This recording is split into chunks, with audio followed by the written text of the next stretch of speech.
ध्यान पथ के सभी ध्यानियों को आत्मवंदन, नमस्कार, प्रणाम। आप सबका स्वागत है। और अब हमारे बीच में डिम्पल जी हैं, जो आपको बहुत ही सुंदर एक ज्ञानवर्धक मनोरंजक कहानी सुनाएंगी। डिम्पल जी, आपका स्वागत है। बहुत बहुत धन्यवाद प्रीति जी। ध्यानपथ के साथियों को मेरा प्यार भरा नमस्कार। तो आज की कहानी पावर ऑफ वर्ड्स को डिपिक्ट करती है। एक बहुत ही हेल्दी इंसान था, एक नॉर्मल इंसान था। अपनी डेली रूटीन, डेली लाइफ में जैसे ही सब नॉर्मल लोग रहते हैं वैसे ही वो रहता था। एक दिन अचानक उसको पैरालिटिक अटैक हुआ और उसके सर के नीचे का पूरा बॉडी जो है वो मूवमेंट करने लायक नहीं रहा। उसको हॉस्पिटल में एडमिट करना पड़ा। उसके रूम में एक और इंसान था। वो अपनी जिंदगी से, ये इंसान जो है वो अपनी जिंदगी से सिर्फ इतने में ही तंग आ गया, सिर्फ 2 दिन में ही वो इतना परेशान हो गया कि वो दिन रात नर्स को बुलाता और बोलता कि कुछ ऐसी दवाई दे दो, ऐसा इंजेक्शन दे दो जिसमें चैन की मौत मर सकूं। साथ में जो पेशेंट था वो उसकी बातें 2 दिन तो सुनता रहा। तीसरे दिन उसको लगा कि नहीं, शायद मुझे इसकी थोड़ी मदद करनी चाहिए।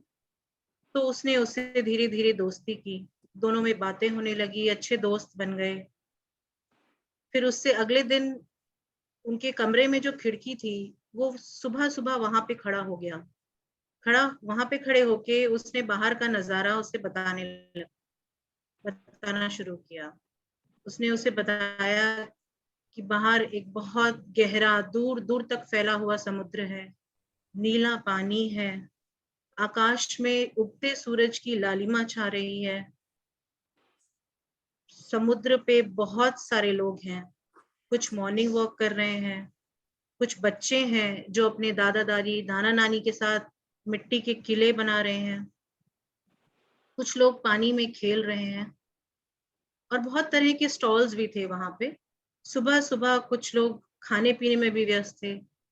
कोई गोलगप्पे खा रहा था, कोई भेलपुरी खा रहा था, कोई आइसक्रीम तो कोई भुट्टा।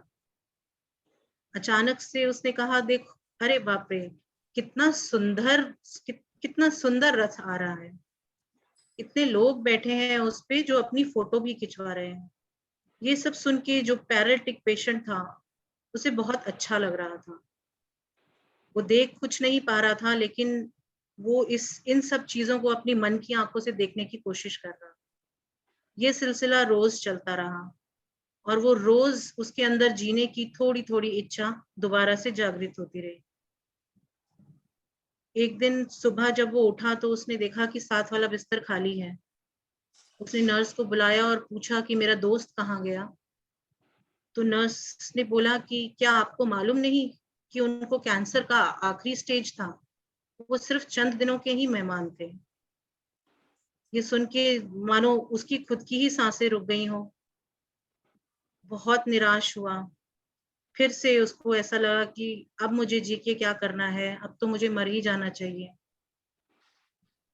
लेकिन फिर उसको एहसास हुआ कि वो इंसान जो खुद चंद दिनों का मेहमान था वो कितना जिंदा दिल था। उसने मुझ में जीने की चाह जगाई, दोबारा से मुझे जीने के लिए उत्साह दोबारा उसने मुझ में जीने की चाह जगाई। तो क्या मुझे ये जिंदगी ऐसे ही बर्बाद कर देनी चाहिए? उसने सोचा कि नहीं, मुझे फिर से उठना होगा, मुझे फिर से इस जिंदगी को जीना होगा। वो उसकी बातें रोज अपने दिमाग में सोचता, वो रोज उस पिक्चर को अपने दिमाग में अपनी आंखों के सामने देखता और रोज ये कहता कि कल मैं उठूंगा और खुद देखूंगा, कल मैं उठूंगा और खुद देखूंगा। ऐसे कुछ दिन बीते और एक दिन सोचते सोचते, कोशिश करते करते वो बेड से नीचे गिर गया। लेकिन उसने मदद के लिए किसी को नहीं बुलाया। धीरे धीरे कोशिश करके वो उठा, एक कदम लिया फिर गिर गया, फिर कोशिश करके उठा, फिर एक कदम लिया फिर गिरा, लेकिन फिर भी खुद ही कोशिश करके उठा और ऐसे करते करते वो खिड़की तक पहुंच गया। जैसे ही उसने खिड़की खोली तो उसे बहुत गुस्सा आया। उसने नर्स को आवाज लगाई और गुस्से में नर्स से बोला कि यहाँ पे ये दीवार कब बनी, क्यों बनी, कैसे बनी। नर्स को कुछ समझ नहीं आया। उसने कहा, मैं 10 साल से यहाँ काम कर रही हूँ, मैंने तो ये दीवार शुरू से यहीं देखी है। उसे मानो एक धक्का सा लगा, उसे समझ नहीं आया। थोड़ा शांत हुआ और बोला, तो वो झूठ क्यों बोलता रहा मुझसे? मेरे दोस्त ने मुझे झूठी कहानियां क्यों सुनाई? नर्स थोड़ा सा मुस्कुराई और बोली, मुझे मालूम नहीं कि आपके दोस्त ने आपको क्या बताया, क्या दिखाया, क्या समझाया, लेकिन जो भी उन्होंने कहा, जो भी उन्होंने किया, उसका नतीजा तो आप खुद देख रहे हैं। उसी वजह से शायद आप अपने पैरों पे खड़े होके इस खिड़की तक पहुंचे हैं। तो दोस्तों, यही है शब्दों की पावर। आप चाहें तो किसी को उठा दें, चाहें तो किसी को गिरा दें। ये आपके ऊपर है कि आप अपने शब्दों का यूज करें या मिसयूज। धन्यवाद।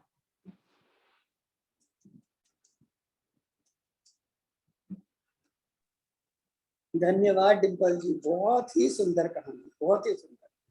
धन्यवाद। बहुत जब जो यात्रा करके एक दूसरे के पास पहुंचते हैं और उनका पावर होना या ना होना इतना ज्यादा महत्वपूर्ण है, ये आपने समझा दिया।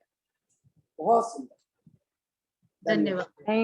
थैंक यू डिम्पल जी, बहुत सुंदर, आंखें खोलने वाली, eye opening story. Thank you. Thank you so much. Thank you so much.